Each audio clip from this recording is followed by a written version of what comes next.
But we already know that China has the ability to disseminate a virus across the world, and now we know that we are reliant on them for many of our drugs. From a physician perspective, how could that go wrong? You know, this is a horrible situation. America makes only about 10% of our active pharmaceutical ingredients. These are the simple things. Think about, antibiotics, penicillin, ampicillin, Keflex. Think about insulin or monoclonal antibodies. These are real simple things. And I think it's important that your listeners understand how this came to be. What China does is they steal our technology, then they replicate it, they bring it up to scale. Then after they're up to scale, what they'll do is they'll enter the market with a product and undercut all their competition. And after they corner the market, they create an artificial shortage of that particular drug, and then they raise their prices.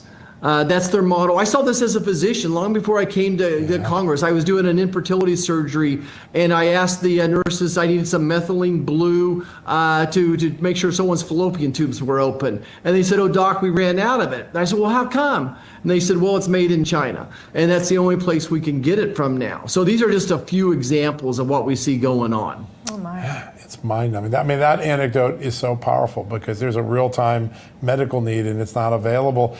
This has been a long time coming. How did we take our eye off the ball as a country, and is anyone now starting to put the focus on it? Yeah, I do think it's number one is we did turn our back away from it.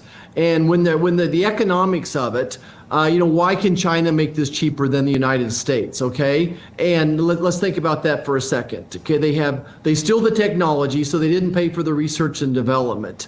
They have cheap labor. They use dirty energy.